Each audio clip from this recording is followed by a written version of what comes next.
ಈ ಕುರಿತ ಹೆಚ್ಚಿನ ಮಾಹಿತಿ ಪಡೆಯೋಣ ವಾಹಿನಿಯ ಪ್ರಧಾನ ಸಂಪಾದಕರಾದ ಹೊನ್ನಾಳಿ ಚಂದ್ರಶೇಖರ್ ಅವರಿಂದ. ಹೊನ್ನಾಳಿ ಚಂದ್ರಶೇಖರ್ ಅವರೇ, ಉನ್ನಾವೋ ಪ್ರಕರಣಕ್ಕೆ ಸಂಬಂಧಿಸಿದಂತೆ ಅಪ್ಡೇಟ್ ಏನಿದೆ? ಮೇಘನ, ಉನ್ನಾವೋ ಪ್ರಕರಣ 2017ರಲ್ಲಿ ನಡೆದಿತ್ತು. ಈ ಉನ್ನಾವೋ ಪ್ರಕರಣಕ್ಕೆ ಸಂಬಂಧಪಟ್ಟಂತೆ ಅಪ್ರಾಪ್ತೆಯ ಮೇಲೆ ಅತ್ಯಾಚಾರ ಮಾಡಿದಂತ ಆರೋಪವನ್ನು ಎದುರಿಸ್ತಾ ಇದ್ದಂತ ಬಿಜೆಪಿ ಶಾಸಕ, ಈಗ ಅವರು ಉಚ್ಚಾಟಿತ ಬಿಜೆಪಿ, ಕುಲದೀಪ್ ಸಿಂಗ್ ಸೆಂಗಾರ್ ಅವರಿಗೆ ಜೀವಾವಧಿ ಶಿಕ್ಷೆಯನ್ನು ವಿಧಿಸಲಾಗಿತ್ತು. ಈ ಜೀವಾವಧಿ ಶಿಕ್ಷೆಯನ್ನ ದೆಹಲಿ ಹೈಕೋರ್ಟ್ ಅಮಾನತು ಮಾಡಿತ್ತು. ಅಮಾನತು ಮಾಡಿ ದೆಹಲಿ ಹೈಕೋರ್ಟ್ ಆದೇಶವನ್ನು ಕೊಟ್ಟಿತ್ತು. ಯಾವಾಗ ದೆಹಲಿ ಹೈಕೋರ್ಟ್ ಸೆಂಗಾರ್ ಅವರಿಗೆ ಕೊಟ್ಟಂತ ಜೀವಾವಧಿ ಶಿಕ್ಷೆಯನ್ನ ಅಮಾನತು ಮಾಡಿತು, ಇದನ್ನು ವಿರೋಧಿಸಿ ದೇಶಾದ್ಯಂತ ಅಸಮಾಧಾನದ ಧ್ವನಿಗಳೆದ್ದಿದ್ವು. ಪ್ರಕರಣದ ವಿಕ್ಟಿಮ್ ಆದಂತ ಮಹಿಳೆ ಏನಿದ್ರು ಅವರು ಸಹ ಪ್ರತಿಭಟನೆಯನ್ನ ಮಾಡಿದ್ರು. ದೆಹಲಿಯಲ್ಲಿ ಇಂಡಿಯಾ ಗೇಟ್ ಎದುರಿಗೆ ಮತ್ತು ದೆಹಲಿಯ ಹೈಕೋರ್ಟ್ ಎದುರಿಗೂ ಸಹ ಪ್ರತಿಭಟನೆ ನಡೆದಿತ್ತು ಮತ್ತು ದೇಶದ ಹಲವು ಕಡೆ ಪ್ರತಿಭಟನೆಗಳಾಯ್ತು. ಕೋರ್ಟ್ನ ಆದೇಶದ ವಿರುದ್ಧ ಪ್ರತಿಭಟನೆ ಆಗಿರ್ತಕ್ಕಂತ ಒಂದು ಅಪರೂಪದ ಘಟನೆ ಇದು. ನಂತರ ಇದಕ್ಕೆ ಸಂಬಂಧಪಟ್ಟಂತೆ ಸುಪ್ರೀಂ ಕೋರ್ಟ್ಗೆ ಮೇಲ್ಮನವಿ ಸಲ್ಲಿಸಿತ್ತು ಸಿಬಿಐ. ಹೈಕೋರ್ಟ್ ತೀರ್ಪನ್ನ ಪ್ರಶ್ನೆ ಮಾಡಿ ಸಿಬಿಐ ಸುಪ್ರೀಂ ಕೋರ್ಟ್ಗೆ ಮೇಲ್ಮನವಿ ಸಲ್ಲಿಸಿತ್ತು. ಈಗ ಹೈಕೋರ್ಟ್ನ ಈ ಆದೇಶಕ್ಕೆ ಈ ಆರೋಪಿ ಕುಲದೀಪ್ ಸಿಂಗ್ ಸೆಂಗಾರ್ ಇವರ ವಿರುದ್ಧ ಇದ್ದಂತ ಜೀವಾವಧಿ ಶಿಕ್ಷೆ ಆದೇಶ ಏನಿತ್ತು, ಇದನ್ನು ಅಮಾನತುಗೊಳಿಸಿತ್ತಲ್ಲ, ಈ ಆದೇಶಕ್ಕೆ ಈಗ ದೆಹಲಿ ಹೈಕೋರ್ಟ್ ತಡೆ ಕೊಟ್ಟಿದೆ. ಮುಖ್ಯ ನ್ಯಾಯಮೂರ್ತಿ ಸೂರ್ಯಕಾಂತ್ ಮತ್ತು ನ್ಯಾಯಮೂರ್ತಿಗಳಾದ ಜಿ.ಕೆ. ಮಹೇಶ್ವರಿ ಮತ್ತು ಅಗಸ್ಟಿನ್ ಜಾರ್ಜ್ ಮಸಿಹಿ ಅವರನ್ನು ಒಳಗೊಂಡಂತ ಪೀಠ ಈಗ ಈ ದೆಹಲಿ ಹೈಕೋರ್ಟ್ನ ಆದೇಶವನ್ನ ಅಮಾನತು ಮಾಡಿ ತೀರ್ಪನ್ನ ನೀಡಿದೆ. ಅಂದ್ರೆ ಅಮಾನತು ಮಾಡಿದಂತ ಆದೇಶಕ್ಕೆ ತಡೆ ಕೊಟ್ಟಿದೆ. ಸಿಬಿಐ ಪರವಾಗಿ ಸಾಲಿಸಿಟರ್ ಜನರಲ್ ತುಷಾರ್ ಮೆಹ್ತಾ ಅವರು ವಾದವನ್ನು ಮಂಡಿಸಿದ್ರು. ಮಗುವಿನ ಮೇಲೆ ನಡೆದಂತ ಅಪ್ರಾಪ್ತಿಯ ಮೇಲೆ ನಡೆದಂತ ಅತ್ಯಾಚಾರ ಪ್ರಕರಣ ಇದು. ಸೆಂಗಾರ್ ಅವರಿಗೆ ಐಪಿಸಿ ಸೆಕ್ಷನ್ 376 ಮತ್ತು ಪೋಕ್ಸೋ ಕಾಯ್ದೆ ಸೆಕ್ಷನ್ 5 ಮತ್ತು 6 ಅಡಿಯಲ್ಲಿ ಶಿಕ್ಷೆ ವಿಧಿಸಲಾಗಿತ್ತು ಅನ್ನುವಂತ ಮಾಹಿತಿಯನ್ನ ಸುಪ್ರೀಂ ಕೋರ್ಟ್ನ ಗಮನಕ್ಕೆ ತಂದ್ರು. ಈ ಸಂದರ್ಭದಲ್ಲಿ ಅವರು ವಿಚಾರಣಾ ನ್ಯಾಯಾಲಯ ಮತ್ತೆ ಹೈಕೋರ್ಟ್ ಆದೇಶ ಎರಡನ್ನೂ ಓದಿದ್ರು.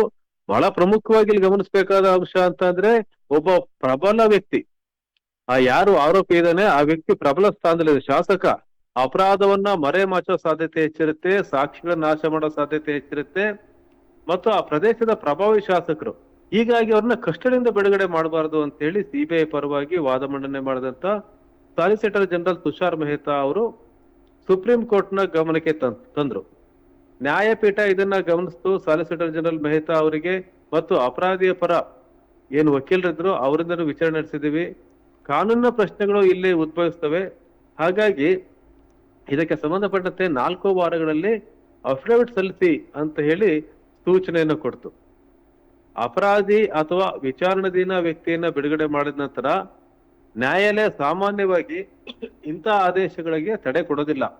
ಆದ್ರೆ ಈ ಪ್ರಕರಣದಲ್ಲಿ ಯಾರು ಅಪರಾಧಿ ಆತನಿಗೆ ಈಗಾಗಲೇ ಶಿಕ್ಷೆಯನ್ನು ವಿಧಿಸಲಾಗಿದೆ. ಅಂತಹ ಶಿಕ್ಷೆಯನ್ನ ಅಮಾನತು ಮಾಡಿರತಕ್ಕಂತ ಇದೇನು ವಿಶೇಷವಾದ ಸಂಗತಿ ಇದೆ, ಇದನ್ನ ಗಮನದಲ್ಲಿ ಇಟ್ಕೊಂಡು ದೆಹಲಿ ಹೈಕೋರ್ಟ್ ಏನು ಡಿಸೆಂಬರ್ 23ನೇ ತಾರೀಕು ಆದೇಶವನ್ನು ಕೊಟ್ಟಿತ್ತು ಅದನ್ನ ತಡೆ ಹಿಡಿತೀವಿ ಅಂತ ಹೇಳಿ ಆ ಕುಲದೀಪ್ ಸಿಂಗ್ ಸೆಂಗಾರ್ ಅವ್ರನ್ನ ಬಿಡುಗಡೆ ಮಾಡಕ್ ಆಗೋದಿಲ್ಲ ಅಂತ ಹೇಳಿ ಸುಪ್ರೀಂ ಕೋರ್ಟ್ ಹೇಳಿದೆ. ಈ ಪ್ರಕರಣ ಏನಿತ್ತು ಇದು ಇಡೀ ದೇಶದಲ್ಲಿ ಸೆನ್ಸೇಷನ್ ಕ್ರಿಯೇಟ್ ಮಾಡಿದಂತ ಪ್ರಕರಣ. ಇದು 2017ರಲ್ಲಿ ಆಗಿತ್ತು.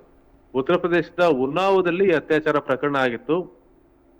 ಈ ಯಾರು ಬಿಜೆಪಿ ಶಾಸಕ ಅವತ್ತು ಬಿಜೆಪಿ ಶಾಸಕ, ಈಗ ಬಿಜೆಪಿಯಿಂದ ಉಚ್ಚಾಟನೆ ಮಾಡಲಾಗಿದೆ ಕುಲದೀಪ್ ಸಿಂಗ್ ಸೆಂಗಾರ್, ಆತ ಈ ಅಪ್ರಾಪ್ತ ಬಾಲಿಕೆಯನ್ನ ಅಪಹರಣ ಮಾಡಿ ಅತ್ಯಾಚಾರ ಮಾಡಿದಂತ ಪ್ರಕರಣದ ಪ್ರಮುಖ ಆರೋಪಿ.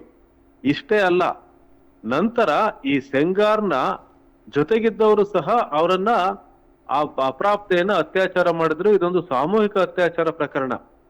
ಇದಾದ ನಂತರ ಸಂತ್ರಸ್ತೆ ಕುಟುಂಬಕ್ಕೆ ನಿರಂತರ ಬೆದರಿಕೆಯನ್ನ ಒಡ್ಲಾಗಿತ್ತು. ಆ ಸಂತ್ರಸ್ತೆ ಏನಿದ್ದಾರೆ, ಆ ಉನ್ನಾವ ಪ್ರಕರಣದ ಅತ್ಯಾಚಾರದ ಪ್ರಕರಣದ ಸಂತ್ರಸ್ತೆ, ಈ ಸಂತ್ರಸ್ತೆಯ ತಂದೆಯನ್ನ ಅರೆಸ್ಟ್ ಮಾಡಿದ್ರು. ಅವರ ತಂದೆ ಪೊಲೀಸ್ ಕಸ್ಟಡಿಯಲ್ಲೇ ಸಾವನ್ನು ಕಂಡಿದ್ರು.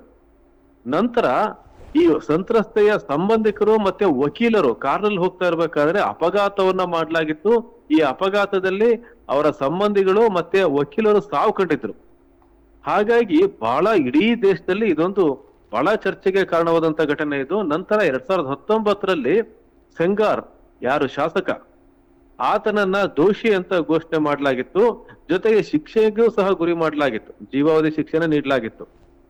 ಶಿಕ್ಷೆ ವಿಧಿಸಿದಂತ ವ್ಯಕ್ತಿಗೆ ಜಾಮೀನು ಸಿಕ್ಕಿರೋದು ಈಗ ಇಡೀ ದೇಶದಲ್ಲಿ ಚರ್ಚೆಗೆ ಕಾರಣ ಆಗಿತ್ತು. ಈಗ ಸುಪ್ರೀಂ ಕೋರ್ಟ್ ಈ ಪ್ರಕರಣದ ವಿಚಾರಣೆಯನ್ನು ಕೈಗೆತ್ತಿಕೊಂಡಿದೆ, ಸಿಬಿಐ ಮೇಲ್ಮನವಿ ಸಲ್ಲಿಸಿದೆ. ಹಾಗಾಗಿ ಸೆಂಗಾರ್ ಮೇಲೆ ಇದ್ದಂತ ಏನು ಅಮಾನತು, ಆ ಶಿಕ್ಷೆಯನ್ನು ಅಮಾನತು ಮಾಡಲಾಗಿತ್ತು, ಆ ಅಮಾನತು ಆದೇಶವನ್ನು ರದ್ದು ಮಾಡಿದೆ ಅಂತಂದ್ರೆ ಈಗ ಅವರು ಜೈಲಲ್ಲೇ ಇರ್ತಾರೆ ಅಂತ ಅರ್ಥ.